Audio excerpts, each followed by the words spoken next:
Many people may initially think the jungle role as a purely mechanical role in the raw sense. And I think that's because there's been a falsehood from teams that end up scouting junglers because they're good on Lee Sin or, some shit like that.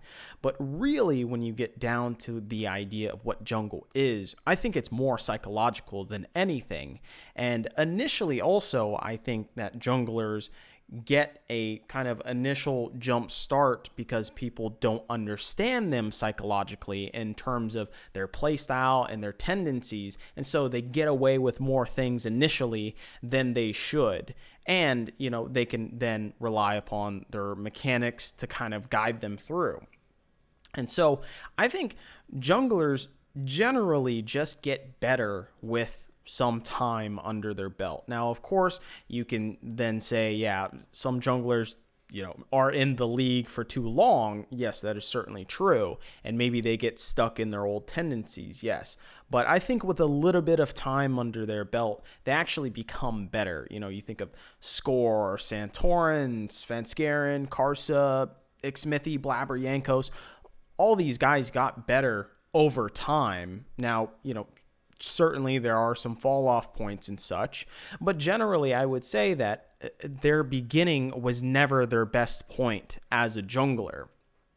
And so the reason for this is because eventually I think they realize that to get more consistency out of their own play, it needs to be less of a skill check on, the enemy team or the enemy jungler or a mechanical outplay and more about pathing, bluffs, and just studying the other junglers' play style to then kind of playing against that, right? It's kind of like playing poker in a sense, right? If you know anything about poker, there's a lot of mind games, along with the mathematics of it as well too, like being able to count cards and shit. But there is a heavy psychological factor, which is one of the great things about poker, right? And I think that's why a lot of people like it, because there's like that human element in it.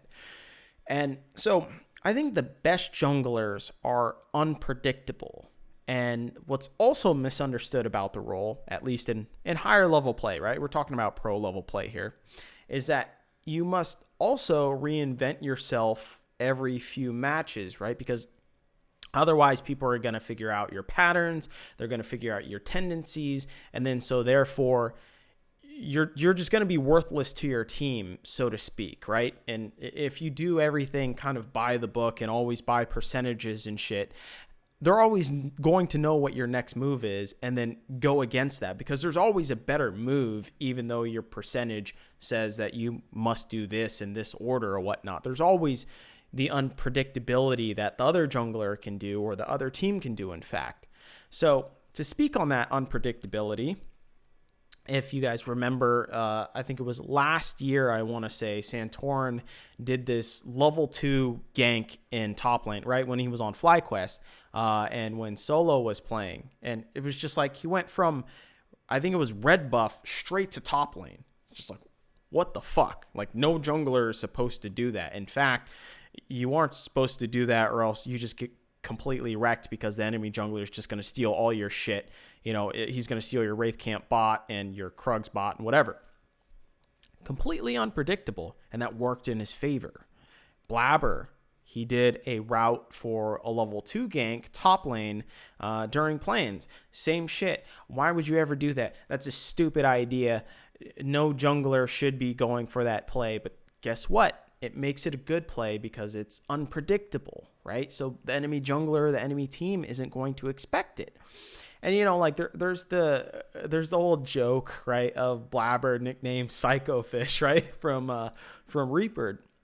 That's exactly what you want. In fact, you want a sort of schizophrenia from your jungler, right? Of like, he doesn't even know what he's got. There's the whole saying of, even I don't know what I'm going to do, so how can the enemy team know what I'm going to do, right? So that's kind of the mentality that you want from your jungler, because it creates this advantage, so to speak, right? Because you can't always play based on the percentages. And then there's the other idea of the morale gank. Now, all of you know what I'm talking about when I say the morale gank, and the fact that, oh, your top laner or your fucking ADC or your mid laner or whatever are calling for you to go to this lane because they're getting fucking slammed, right? And then there's other idea of just, me as a jungler, I'm going to tilt this specific player off the face of the fucking earth, right?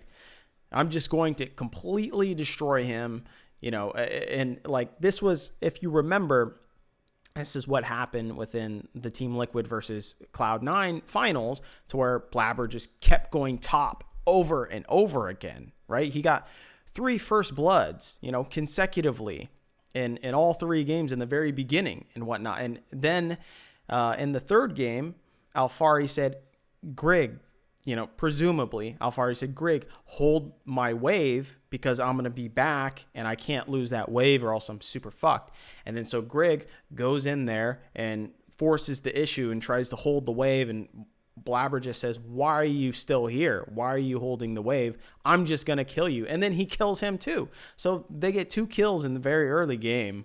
And it's just a complete disaster for the early game, at least for that game, although TL still won later. But,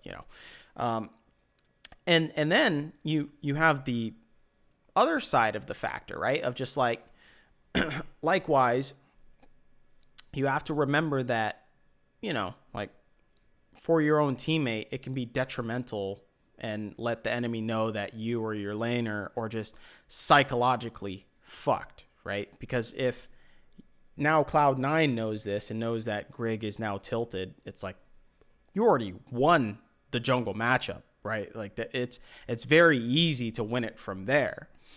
And you have to remember that the part of the game, part of just League of Legends itself, at least within pro play too, you could also apply this in solo queue a little bit, is instilling confidence in your own teammates, right? And like that's a really great buff, right? Like I like to make it akin to back in the day, I was a hotel house car driver, right?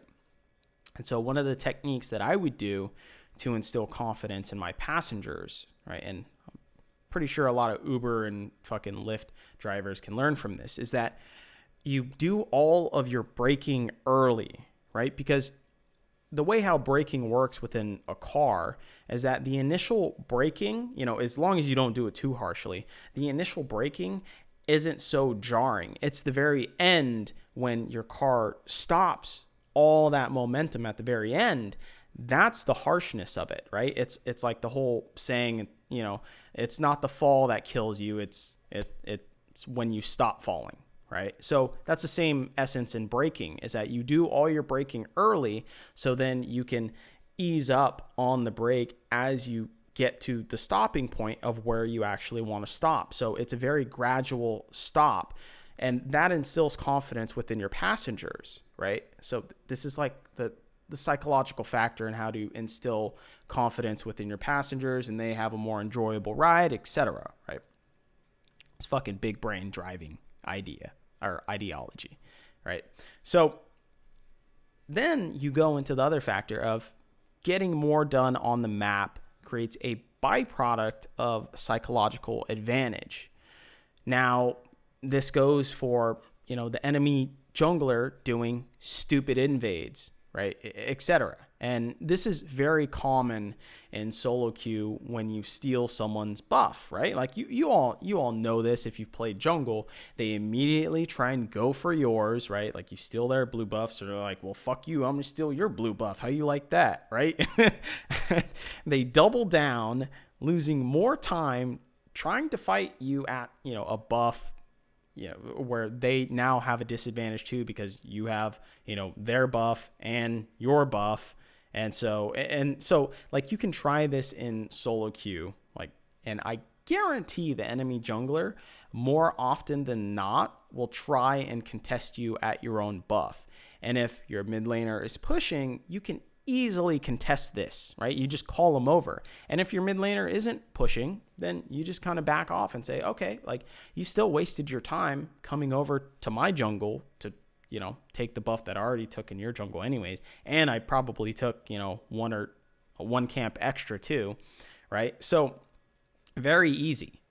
Another instance, double scuttle is just, it's a great psychological advantage, even though it's not the end of the world really, but pro junglers just seem to put so much emphasis on this camp. And, mainly because it allows for, it's worth a lot of XP, yes, but also it's an easy tracking point for, you as the jungler to then track the enemy jungler, because they can't be at that specific spot on the map. And also it protects the objective somewhat, although there are some blind spots and whatnot.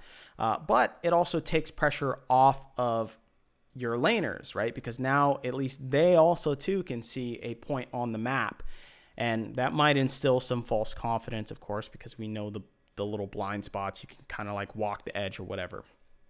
But if you take double scuttle, it's a big psychological advantage. I think it's worth more than the XP itself, or just the temple that you get ahead anyways. Tower diving, especially in solo queues, the ultimate flex, right? Because tower diving is notoriously hard to pull off with someone that you don't have any prior coordination with anyway. So if you pull it off, like, fuck, that's a big advantage. And, the enemy top laner or whatever is just going to say, dude, what do you want me to do? I was just chilling under my tower, right? And so it's going to piss both of them off, of the jungler and the enemy top laner. And like, you can see this in pro play too, when there's a Renekton and Nidalee, right? And the top laner ends up dying against that combo. And the top laner is just like, dude, what do you want me to do? They have Renekton and Nidalee. Like, of course I'm going to die at level 6, right? When they hit level 6, I'm fucking done. And that's a whole psychological factor as well too. I think that's why that combo is actually more deadly than just, what it puts on it just at the champion select itself, so to speak, or as a draft concept. So I think overall jungle has the most freedom in the early game, which also means it allows for the most creativity, right? With that though, junglers, at least in pro play specifically, need to have more ownership for how things go in the early game, own up to the plays around the map, even if one side is losing, own the idea that you can make an almost equivocal play elsewhere on the map. That's the beauty of the jungle in and of itself, right? There's always work to do around the map. This role is absolutely psychological at the higher levels of pro play, and I think that's what makes the beauty of it. So any person who is really into like the whole psychological aspect about just League of Legends itself, I think will really enjoy the jungle role. And I think it's a very just underrated and under talked about aspect of the role itself, especially in pro play.